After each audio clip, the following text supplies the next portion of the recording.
the great change is finally among them. And it's about freaking time. Let's face it, the crap they went through from the beginning, and now you look at them towards near the end game, it's pretty amazing. It really is. First, it started out with, they couldn't go to any freaking hourglass to get an upgrade because the prejudice, discrimination towards them, of false accusations, a controversy that didn't need to be a controversy because, reality, but whatever. It's like that feeling where a black person can finally drink from the same water fountain or go to the same bathroom as a white person back in the day. I just had to say that. I'm sorry. But it does feel that way, because he was treated like scum, a demon. Like, the church wouldn't really be that well to him. They saw him as the devil. But now, the great change is among them. And usually when a religion change, so does its culture most of the times. Perspectives change, morals change, values change.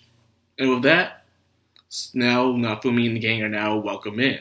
Congratulations. Instead of being the church of the 3 heroes, it's now the church of the 4 heroes. As all things should be. But however, even though Reptilia and Philo went to go get their upgrades, they couldn't freely choose their upgrades. And that has something to do with Philo's cowlick. But that's not the main point at all. The main entertaining part was the middle part. And that was the party. 2 things happened at the party. A meeting between the heroes and the queen, and the little rumble that happened at the party. Raptilia, oh my god, Raptilia. She said a line I haven't heard in a long time. And I heard it on a ghetto black movie a long time ago, where there were 2 people were scuffling. It was 2 women, and the guy was trying to calm the woman down. She's like, calm down. And she's like, yeah, I'm calm. I am calm. I'm gonna calmly kick his ass. They're like, hey, he only said calm down. He didn't say you could not kick his ass. Because for some reason, people have this thought process is when you're calmed down, meaning you're not about to scrap. But whatever you're in your perfectly right mind, and you're completely calm, calmer than the other person across from you, and you still want to fight. You can't say they're not calm down. They could be calm. They're not angry. They're not frustrated. Like, I would do this. I'm gonna beat your ass with a sound mind. Okay? That's exactly what Reptilia did. Like, I was bowling in that scene, man. Because that douchebag from the Bow Hero Association was like, oh, you're Shield Hero. And he was discriminating, of course, against the demi-humans and mocking Nafumi. And it's like, shut up, okay? At least my master is not a tool, okay? I can at least appreciate that. And it was just freaking hilarious. And speaking of something I did pick on was the green hair girl. The green hair girl, the one that got hit by the pie. I don't know if you guys noticed this, but her voice sounded very similar from Sakura, from Card Captor Sakura. Especially when she went wee. It's something that Sakura does every time she's surprised. She makes that noise wee and stuff like that. Like, it's like she's saying wee, but I know it's something else. Like, She said that. I'm like, was that Sakura's voice actor? Like, that had to been. It sounded just like them. So I was very surprised about that. Anyways, off of that, a nice rumble was going down. And during that rumble, I mean bitch. And by the way, I shouldn't get demonetized for this because this is someone's name. It'll be wrong for YouTube to, well, I don't get no monetization anyway, so who cares? Still, it is her name. No one should get in trouble for saying someone's name. If someone's name is bitch and slut, and that is their name, legally, you can't get in trouble for that. So you're telling me I'm getting in trouble for saying someone's name. That's terrible on your part. How dare you discriminate? Her name is bitch. Get through your head. And everyone had a hard time, even the sister.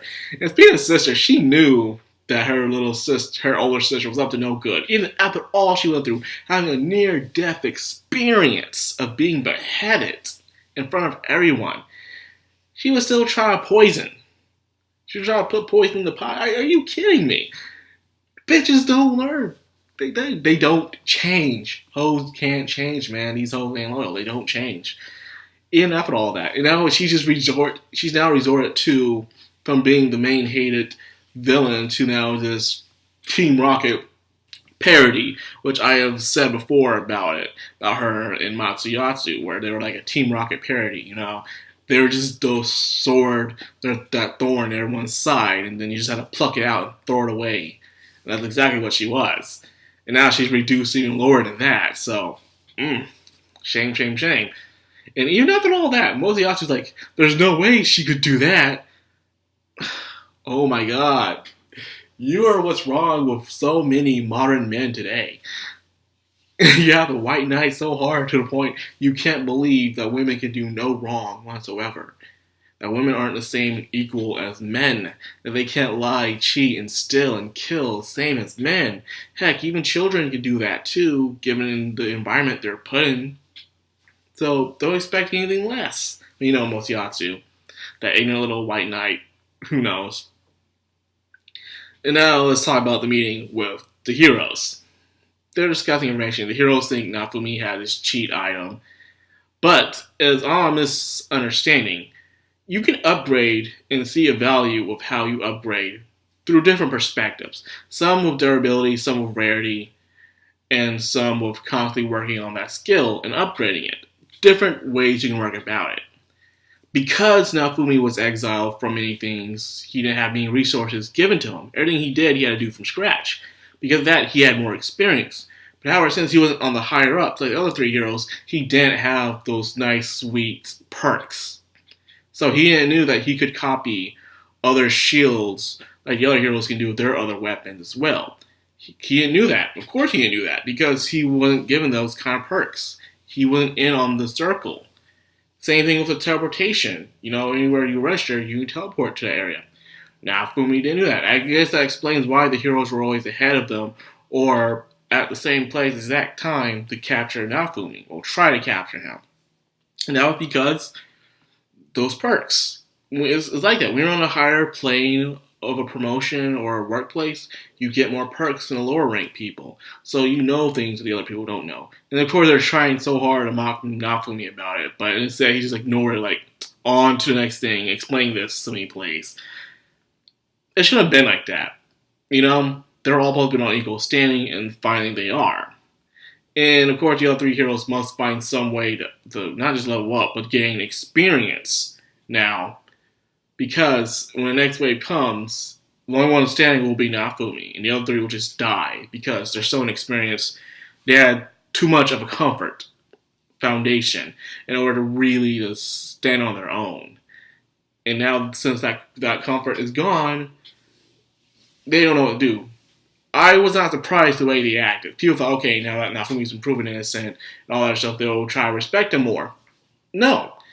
It's like anyone who was high up on status and that status was taken away from them, they're going to act that way. They're going to act still spoiled and stubborn and think that they're always right about everything because, you know, they came from a higher plane. So that's what they're going to think. I'm not surprised. Not one so bit.